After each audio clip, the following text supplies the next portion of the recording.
Cerita akan dibuka di Alaska, di sebuah motel terpencil di pegunungan Alaska. Terdapat seorang pria bernama Winston yang sedang duduk di dalam motelnya sambil melihat microwaves yang sedang berputar. Tapi kemudian microwaves itu pun mati, yang membuat Winston begitu sangat marah dan mulai memukul-mukul microwaves itu. Di saat microwave itu kembali menyala, dia pun kembali tenang. Tapi kemudian tanpa sadar dia mendengarkan sesuatu dari luar. Seakan-akan ada sesuatu yang memukul-mukul kabinnya. Di sini Winston sangat curiga dan juga waspada. Secara perlahan dia menuju jendela, tapi saat dibuka,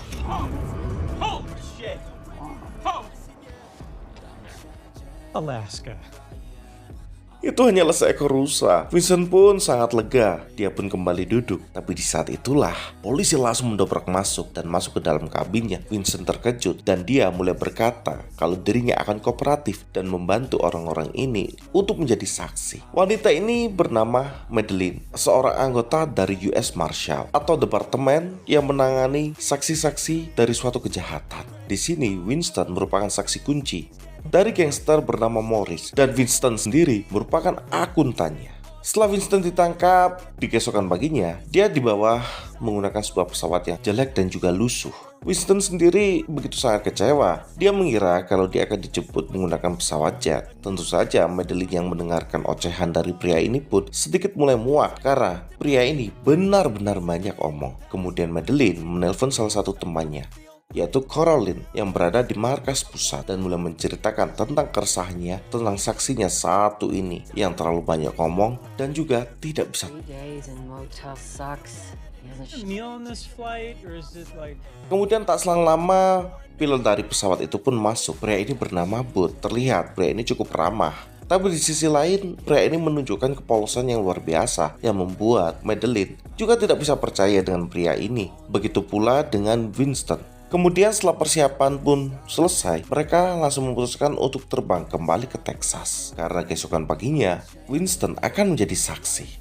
Saat berada di udara, pesawat itu mengalami sedikit turbulensi. Tapi di sini, Bud berkata kepada Madeline kalau semuanya baik-baik saja setelah ketinggian mereka melewati 3.000 kaki. Maka kondisi akan jauh lebih tenang. Madeline terlihat sedikit takut dengan pesawat itu, mengingat pesawat ini begitu lusuh dan juga tampak kuno dan tidak terawat. Tapi karena tidak ada pilihan lain, terpaksa dirinya dan juga Winston harus menaiki pesawat ini.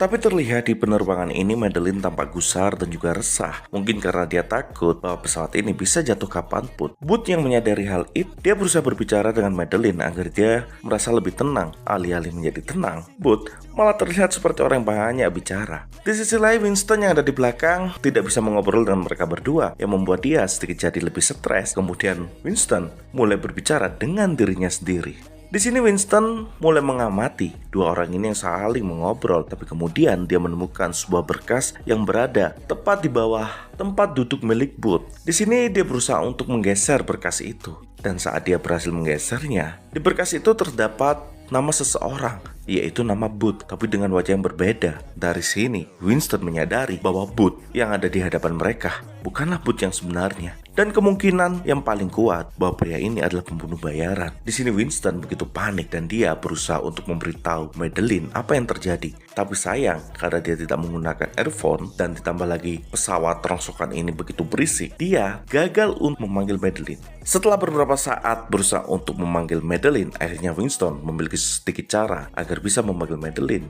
dengan melemparkan sebuah benda dari mulutnya. Tentu saja akhirnya Madeline mengalihkan pandangannya ke arah Winston. Tapi terlihat di sini Madeline tampak tidak curiga, bahkan dia tidak menghiraukan perkataan dari Winston. Winston pun cukup panik, bahkan nafasnya pun terengah-engah karena memang dia adalah pria yang mudah panik dan juga banyak bicara. Tapi setelah sekian lama, Madeline menyadari ada sesuatu yang tidak beres dengan Bud. Kemudian Madeline mulai menanyakan beberapa pertanyaan yang sedikit dan cukup mengganggu bagi Bud. Awalnya Bud bisa menjawab pertanyaan-pertanyaan itu dengan mudah. Bahkan di sini, Madeline juga bertanya, "Bagaimana kau tahu kalau aku ingin pergi ke Seattle?" Tentu saja, Bud menjawab kalau dia hanya menebak saja. Tentu saja, itu merupakan sebuah jawaban yang cukup menggelikan karena Bud telah berbohong kepada Madeline.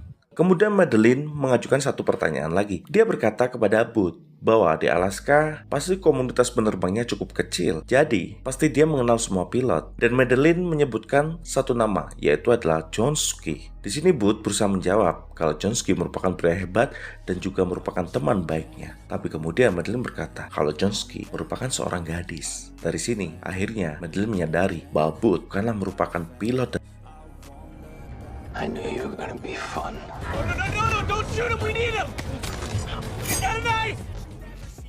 Lalu Madeline berusaha untuk menangkap Booth. Tentu saja Booth menyadari bahwa penyamarannya telah terungkap dan langsung melawan balik ke arah Madeline. Tapi karena perbedaan kekuatan dan juga kemampuan, Madeline dengan mudah dilumpuhkan oleh Booth. Setelah itu, Madeline pun langsung pingsan. Winston yang melihat hal itu, dia begitu panik. Dia mulai banyak bicara dan memohon kepada Booth agar tidak dihabisi. Bahkan dia menawarkan 1 juta koin kripto bagi Booth bila bisa menolong dirinya. Tapi tentu saja Booth bukan orang yang mudah disogok. Lagi pula, sebenarnya Booth mengambil pekerjaan ini bukan hanya karena uang, tapi karena dia adalah seorang psikopat yang bahkan rela menguliti orang-orang yang menjadi korbannya. Seperti itu. Di sini Winston berusaha untuk terus menegosiasikan, tapi hal itu semakin membuat Booth menjadi sangat marah. Sedangkan Madeline yang dari tadi telah pingsan sebenarnya telah sadar, tapi dia berpura-pura untuk tidur. Di saat Booth lengah, di saat Booth ingin mengingat Madeline, tiba-tiba Madeline langsung menyerangnya dengan alat kejut listrik. Di sini Booth berusaha melawan, tapi alat kejut listrik itu masih bisa menahannya dan pada akhirnya Booth pun langsung pingsan. Winston yang melihat hal itu, dia begitu panik. Bahkan dia terlihat seperti pengecut yang begitu menyebalkan di saat dia harus bergantung kepada gadis ini. Tapi saat Madeline merasa keadaan sudah mulai aman, tiba-tiba Booth langsung menyerang lagi. Kali ini Booth berusaha untuk menghabisi Madeline. Mereka berdua tidak sengaja membuat tuas pengemudi dari pesawat itu turun sehingga pesawat itu menukik dengan cepat ke bawah. Winston yang melihat itu semakin panik.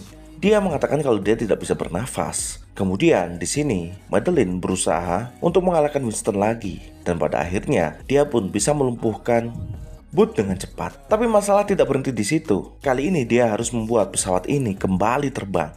Kemudian dia mulai menarik tuasnya. Awalnya tidak bisa. Setelah sistem autopilot dimatikan, akhirnya Madeline bisa menarik pesawat itu dan keluar dari posisi zona bahaya. Dan di sini dia begitu lega. Setelah kondisi aman, Madeline memutuskan untuk mengikat Booth di belakang bagasi pesawat mereka.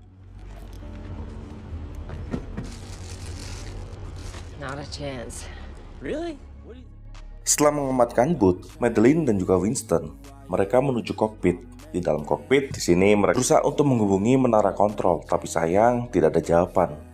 Dan setelah beberapa saat mencoba, akhirnya menara kontrol menyaut panggilan mereka. Awalnya menara kontrol berpikir kalau ini hanyalah percandaan seseorang bernama Frank. Tapi kemudian Madeline menjelaskan bahwa posisi mereka benar-benar berbahaya dan dia mengatakan bahwa sang pilot telah pingsan. Kemudian orang di menara kontrol berkata, bagaimana tentang sistem autopilot dan ketinggiannya? Madeline menjawab kalau mereka sedang berada di posisi autopilot dan ketinggian berada di angka 3000 kaki. Ketinggian yang cukup tinggi walaupun sebenarnya ketinggian itu belum cukup.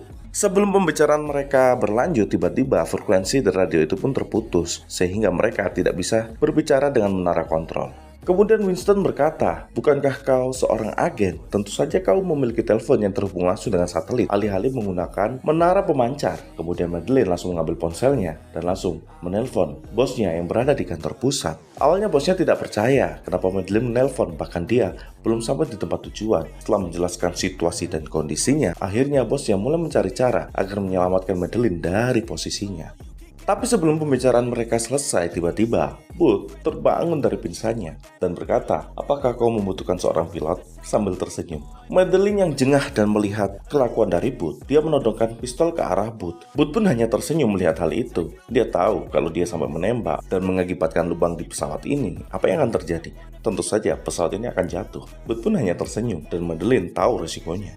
Tak selang lama datang sebuah panggilan radio. Di radio itu terdapat pria bernama Hasan yang akan membimbing mereka menuju bandara terdekat. Kemudian Hasan dengan sangat ramah meminta kepada Madeline untuk mengarahkan pesawatnya ke arah tenggara. kemudian menambahkan ketinggian sekitar 1000 kaki, lalu menyalakan autopilot. Dengan bergegas, Madeleine melakukan hal itu. Dan di sini juga Hasan meminta sebagai imbalannya Madeleine mau makan malam. Madeleine yang mendengarkan itu hanya bisa tersenyum, sedangkan Booth yang berada di belakang, dia menatap ke arah kedua korbannya ini dengan tatapan kebencian dan kemarahan. Dia berpikir kalau rencananya hampir saja gagal, dan bila dia tidak bisa mengatasi hal ini, maka dia akan membusuk di penjara. Dari sini Booth mulai mempermainkan mereka dengan permainan kata-kata yang tajam dan juga lugas, seakan-akan meneror Madeleine dan juga Winston. Dengan kata-katanya, psikologi mereka berdua seakan-akan dibuat bingung oleh Booth yang memang ahli dalam hal ini, karena dia memang psikopat yang benar-benar kejam.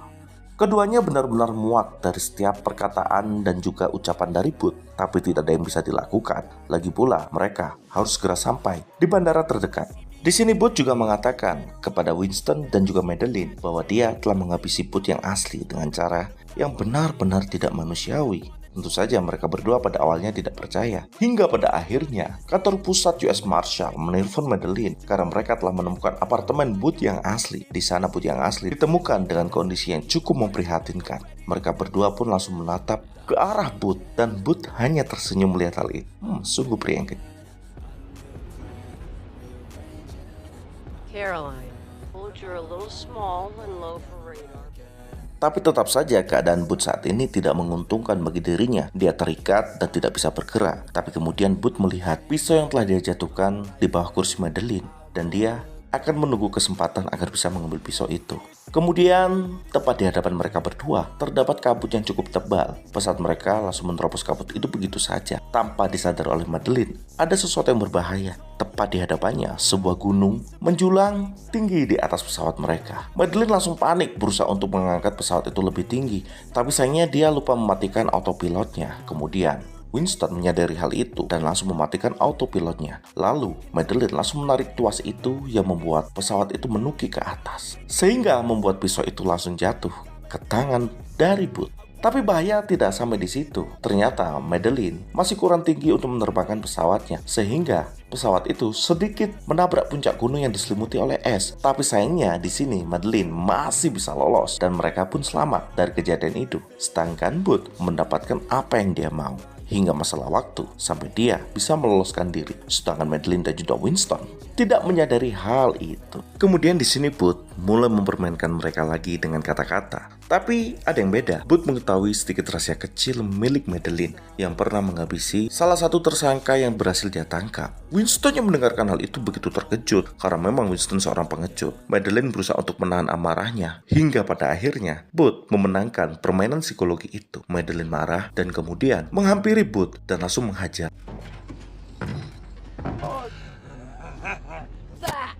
Oh, it's true, ain't it? Tapi Booth begitu menikmati hal itu saat 1-2 pukulan melayang di atas mukanya. Booth malah tersenyum dan mengatakan kalau itu tidak terasa. Madeleine semakin muak dengan Booth. Dia begitu marah dan ingin segera menghabisi pria ini, tapi dia tidak bisa melakukan hal itu. Hingga pada akhirnya Madeleine menjatuhkan kacamata yang berhasil dia ambil dari Booth. Madeleine tidak memikirkan hal itu dan kemudian kembali ke kokpit. Sedangkan Booth mendapatkan apa yang dia inginkan, yaitu kacamata miliknya yang telah diambil oleh Madeleine, yang merupakan pisau kecil. Kemudian di sini Booth berencana untuk memotong tali yang telah mengikat dirinya. Begitu tali itu terputus, maka seekor monster akan langsung bangkit dari kuburnya. Kemudian Madeleine mulai menceritakan tentang kejadian di masa lalunya kepada Winston, yang mana dia pernah menangkap seorang wanita yang menjadi buronan selama berminggu-minggu. Setelah dia berhasil menangkapnya, wanita ini meminta privasi agar bisa mandi, tapi malah wanita ini kabur, sehingga Madeleine terpaksa harus melumpuhkan gadis itu. Dari situlah Madeleine tidak dipercaya oleh kantornya, dan dia dipindahkan ke bagian administrasi. Hingga pada akhirnya Madeleine ditugaskan lagi untuk menjemput Winston di tempat itu. Winston mulai menyadari kalau itu bukan salah dari Madeleine, hanyalah protokol yang harus dia lakukan. Tapi sayangnya perkataan dari Booth benar-benar mengacaukan semuanya, yang membuat Winston dan juga Madeleine saling tidak percaya, terutama Winston. Kemudian Madeleine mulai menyadari bahwa proses penangkapan atau proses pembawaan Winston ini telah dibocorkan oleh seseorang. Dia berpikir apakah US Marshal atau kantornya yang telah membocorkan atau mungkin FBI. Kemudian Madeleine menyadari bahwa yang telah membocorkan mungkin adalah Marshal orang yang tidak terlibat langsung, tapi dia memiliki peran yang cukup penting. Kemudian, Madeleine menghubungi pimpinannya untuk mengatakan apa yang ada di pikirannya dan meminta kepada pimpinannya untuk mengirimkan orang yang ada di kantornya sebagai tim penyelamat. Tidak boleh ada orang lain di tempat itu selain petugas medis. Kemudian sang pimpinan menyanggupi hal itu. Kemudian setelah lama perjalanan itu, akhirnya mereka sampai di tepi pantai yang menjadi tujuan awal mereka. Di situ, Madeleine langsung menghubungi Hasan untuk mencari informasi ke arah mana mereka harus berjalan berikutnya. Kemudian di sini Winston melihat sebuah kapal nelayan yang terdampar. Setelah mencari tahu namanya, Madeleine mengatakan kepada Hasan bahwa kapal itu merupakan kapal penangkap ikan. Setelah dicari tahu informasinya, ternyata jarak mereka tidak terlalu jauh, sehingga Hasan meminta kepada Madeleine untuk memutar kemudinya ke arah kiri dan kemudian terbang lurus menuju bandara. You know, I'm something of a fan. Yes. They see us. Di saat mereka senang akan selamat, tiba-tiba Booth langsung menyerang mereka kembali. Kali ini, Booth menyerang dengan cukup ganas dan melayangkan 1-2 tusukan ke arah Winston yang membuat dia langsung lumpuh. Begitu pula dengan Madeleine yang kepalanya harus diikat menggunakan sabuk pengaman yang berada di pesawat itu. Di sini Madeleine berusaha untuk melawan saat dia ingin mengambil senjatanya. Booth menyadari hal itu. Kemudian Booth langsung mengambil senjata milik Madeleine. Winston kali ini tidak bisa menjadi seorang pengecut. Dia harus melakukan sesuatu agar mereka bisa selamat. Kemudian dia mengambil senjata yang terancap pada dirinya dan langsung mengarahkan kepada Booth. Booth pun sangat terkejut. Kemudian Madeleine mengambil senapan suara yang ada di sebelahnya dan langsung menembak ke arah Booth. Booth pun langsung lumpuh. Kemudian dia diikat di kursi pesawat. Kali ini Booth tidak boleh lolos. Setelah itu Madeleine menghubungi direkturnya di US Marshal. Kemudian saat dihubungkan, malah Marshal Coates yang terhubung dengan mafia bernama Morotti. Ia mengangkat telepon itu dan mengatakan bahwa direktur mereka telah tewas akibat sebuah kecelakaan mobil yang telah disusul oleh seseorang. Madeleine tidak bisa mengontrol emosinya lagi. Dia langsung menuduh Marshal Coates melakukan hal itu semua. Dan itu memang fakta, karena memang gangster Morotti dan juga Marshal Coates saling berhubungan dan mereka memiliki banyak usaha gelap dan upaya untuk menghabisi rekan bisnis dan juga orang-orang yang mengganggu mereka. Dan itu benar-benar diucapkan oleh Winston sebagai saksi kunci. Marshal Coates sangat marah dengan perkataan itu dan dia mengancam kepada Madeleine agar tidak mengatakan sesuatu yang bisa membahayakan dirinya. Tapi di sini Madeleine dengan tegas mengatakan bahwa dia akan datang dan menyeret mereka berdua menuju penjara. Kemudian dia langsung menutup teleponnya kembali. Tak selang lama, Madeleine langsung menelpon Hasan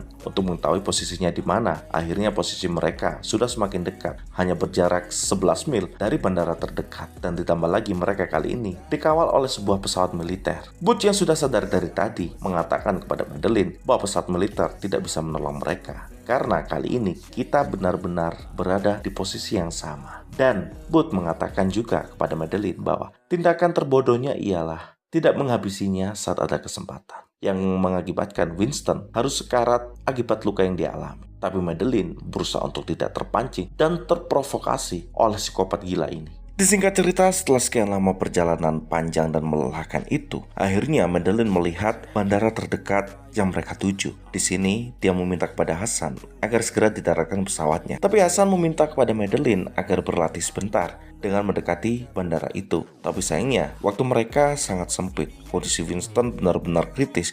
Dia kehilangan banyak darah dan dipastikan bila dia tidak ditangani, dia akan tewas. Karena itu, Madeleine meminta kepada Hasan untuk mengizinkannya mendarat secara langsung. Awalnya Hasan menolak, tapi karena memang tidak ada pilihan dan ini hanyalah satu-satunya kesempatan, pada akhirnya Hasan mengizinkan. Tanpa disadari oleh mereka, Booth berhasil lolos kembali dan kali ini dia berusaha untuk mencekik Madeleine, tapi Madeleine berhasil melawan dan kemudian menembakkan 1-2 peluru ke arah Booth yang membuat dia langsung terkapar. Hasan yang mendengarkan itu begitu terkejut karena dia telah mendengarkan beberapa suara tembakan. Setelah pesawat berhasil distabilkan, Madeleine langsung mendarat di bandara itu. Madeleine mendarat dengan cukup keras sehingga pesawatnya kehilangan satu roda yang membuat pesawat itu langsung terpelanting. Booth yang berada di belakang karena memang tidak berpegangan kepada apapun dan pintu di pesawat itu terbuka, dia pun terlempar menuju keluar dan pada akhirnya tidak sengaja ditabrak oleh salah satu mobil pemadam kebakaran yang membutuhkan pesawat mereka. Dia pun tewas. Setelah berputar beberapa kali, akhirnya pesawat itu pun berhenti. Madeline dan juga Winston berhasil selamat. Petugas evakuasi langsung masuk ke dalam pesawat itu untuk mengevakuasi Winston dan dimasukkan ke mobil ambulan. Dan untuk pertama kali, Madeline bertemu dengan Hasan, seorang pria ramah yang telah membimbingnya selama ini. Tapi kemudian dia mencurigai salah satu pria botak yang ada di belakang Hasan, yang secara perlahan menuju ambulan tempat Winston berada. Madeline menyadari sesuatu yang tidak beres. Kemudian dia berlari menuju ambulan itu. Dan benar saja, pria itu berusaha untuk menghabisi Winston dengan cara membuat dia sulit untuk bernafas. Kemudian Madeline langsung melepaskan 1-2 tembakan kepada pria itu, yang membuat pria itu langsung terkapar tepat di ambulan. Kemudian Madeline mengambil ponsel yang ditinggalkan oleh pria botak itu. Dan ternyata benar, di telepon itu ialah Marshall Coles yang berafiliasi dengan Moratti. Tapi kali ini mereka berdua tidak akan selamat karena dia berhasil menyelamatkan Winston. Kemudian Madeline menghampiri Winston dan memeluknya dan menandakan bahwa perjalanan panjang mereka telah berhasil. Dan Marshall Coles bersama dengan Moratti, kali ini mereka benar-benar dalam bahaya. Dan film pun I won't look back ever again. No fear, see clear, you deserve to be great. I know